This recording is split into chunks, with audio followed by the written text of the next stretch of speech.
Greetings, my dears. It's your menopause educator, Menopause Taylor, here to give you more tools for managing your menopause your way. You've chosen a video that is in the middle of a long stepwise unit on osteoporosis.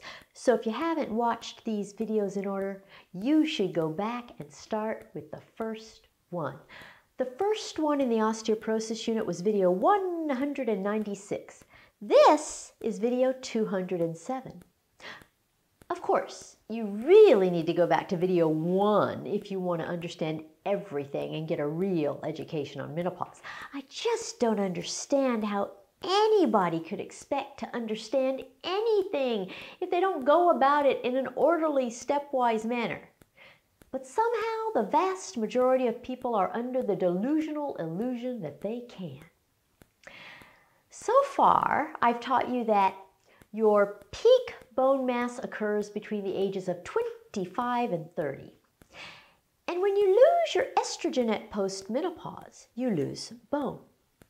The majority of bone loss occurs in your trabecular bone, which is the kind of bone you have in your spine, hip, and wrist. And while the rate of bone loss is very rapid, there are no symptoms to tell you that you're losing bone. You just sustain a fragility fracture by doing something that should never cause a fracture. You can measure how much bone you have with a bone density test called a central DEXA test. But the guidelines for bone density testing do not recommend it early enough to diagnose osteoporosis before you fracture a bone. So you might be wondering if there are other ways to assess bone loss. And that's what this video will address. This video is about monitors for bone loss. This is a good video to watch because with the guidelines for bone density testing being inadequate to meet your needs, you might need to know what the alternatives include for diagnosing bone loss before it's too late. In my book, both the first and second edition, this material is in chapter 29 under the section entitled Urine Testing. At the very beginning of the osteoporosis unit in videos 196 and 197, I used this conveyor belt to explain that your bones turn over. Now, that doesn't mean that they turn upside down. I mean that new bone replaces old bone. This is a phenomenon that occurs in most parts of your body, a lot of parts of your body, your skin, your hair, your fingernails, and your bones.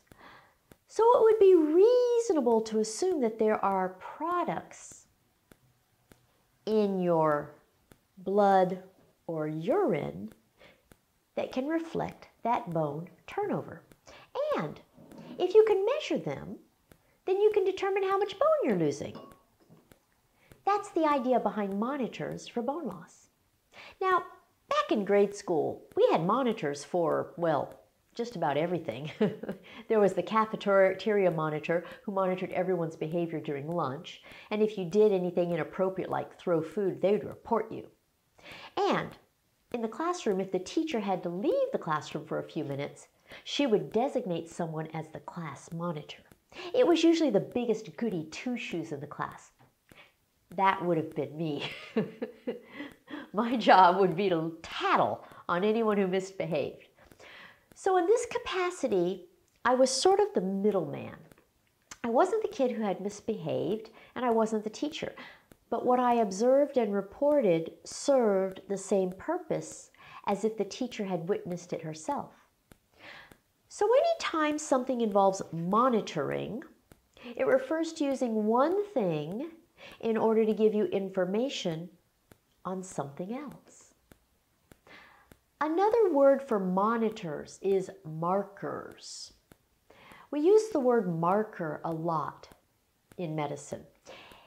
It just refers to a substance that serves as an indicator of something else. You probably have some of these same things in your own life. A large load of dirty clothes indicates that your family is changing clothes more often.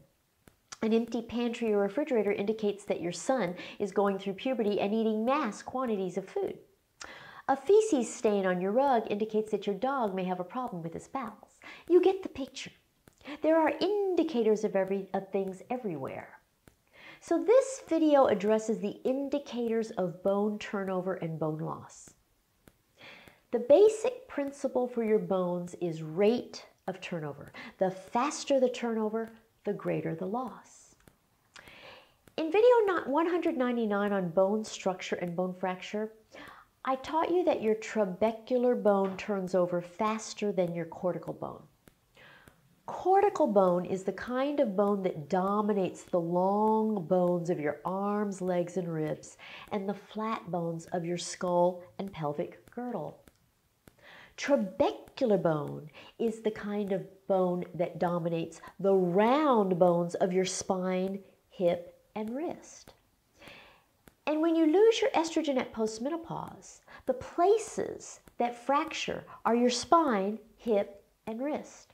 All because trabecular bone turns over at a much faster rate than cortical bone. Well, with all that turnover, what can we measure in your blood or urine to tell you how much bone you're losing? If you have high levels of the markers for bone turnover in your blood or urine, you should have a higher risk of fracture. Well, it turns out that there are several substances that can be measured to reflect bone turnover in your blood or urine. But, unfortunately, they are not useful in the clinical setting.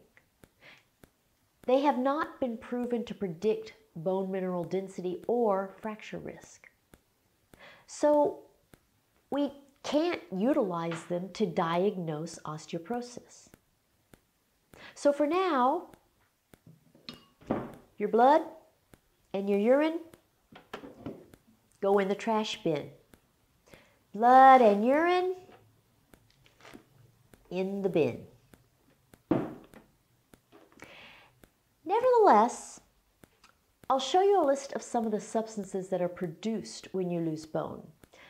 Most are different types of collagen fragments, and some of them have strange names.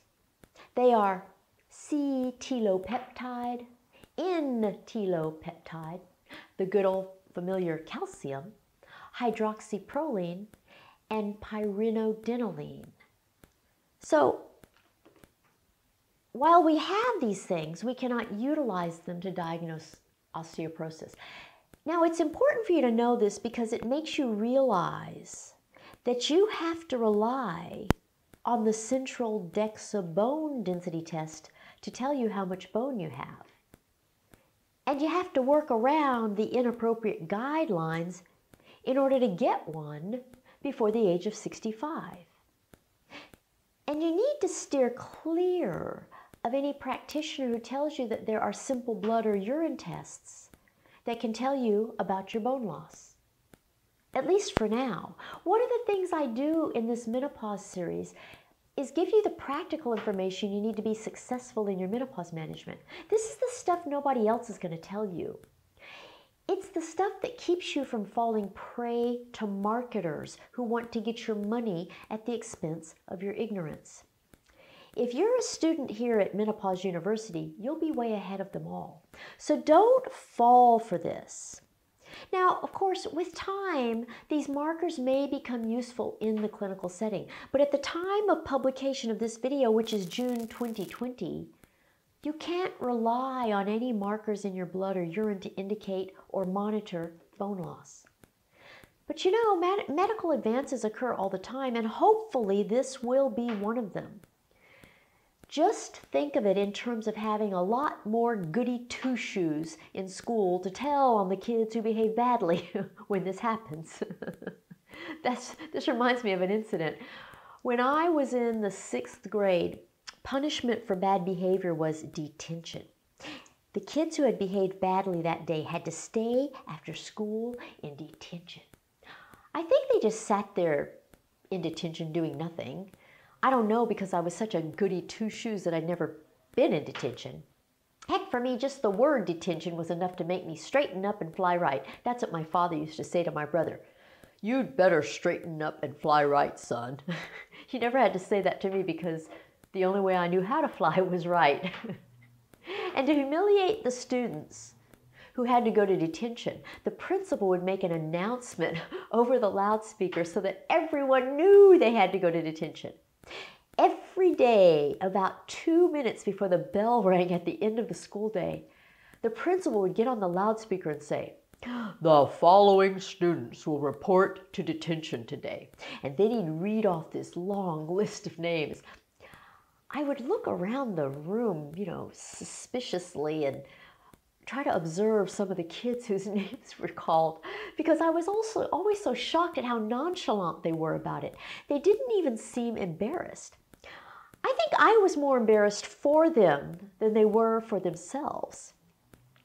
One day, just 2 minutes before the bell rang, the principal got on the loudspeaker as usual and said, "The following students will report to detention today." And he read only 3 names. But mine was one of them. My jaw dropped, my eyes nearly popped out of my head, and my heart felt like it sank to my stomach. I was so completely mortified. What had I done? I was so upset I couldn't even think about how I had possibly misbehaved. I don't think I even knew how to misbehave. I don't recall ever being so embarrassed in my entire life. To this day, I can practically feel the shock of it that I felt back then when I'm telling this story. Well, after about a minute, which of course to me felt like forever, I was just in complete shock, the principal got back on the loudspeaker and said, "April Fools." Well, needless to say, I did not think it was funny. I thought it was the cruelest joke ever. He had announced the only 3 students who had never in their lives been in detention. I really found the whole thing extremely traumatic. I could hardly even barely walk out of the room. So that, my dears, is an attestation to just how much of a goody two-shoes I am. But in getting back to our topic, just know that there are no goody two-shoes to tell you that you're losing bone before it's too late, at least not yet. This means that bone density testing alone has not proven adequate for purposes of assessing who is most at risk for fracture. And whenever that's the case in medicine, doctors and researchers start looking for other ways to assess your risk. It's called risk assessment. And that's what I'll discuss in the next video. So come back then. In the meantime, don't hesitate to schedule a one-on-one consultation if you need one. It's very easy. You just go to menopausetailor.me. You can choose the time, and you can choose Skype, FaceTime, Facebook Messenger, WhatsApp, or the phone. And once you've scheduled, I'll send you an email inviting you to send me as much information about yourself as you wish. The whole idea is to give you facts and tailor them all to you. So the more I know about you, the more specific it will be to you. And once I have your data, I'll create a document giving you all the factual background you need to make sense of everything, and I'll apply it all to you personally. Then I'll send you the document at least 48 hours before your consultation so that you have time to read it. Most women are shocked when they receive the document. It's usually on the order of over 30 pages, and they love my clear, easy explanations. Many of the women tell me that they feel like they've already gotten their money's worth even before their session with me. And they love having that document with all the details in one place. After that first consultation, you can then schedule miniature consultations for follow-up. I guess you could say that I hold your hand from that time on, or that I help you straighten up and fly right. So I'm here for you if you need me. Go ahead and subscribe, get your friends to subscribe, and follow me on Facebook, Twitter, Instagram, and I will see you in a week. Bye.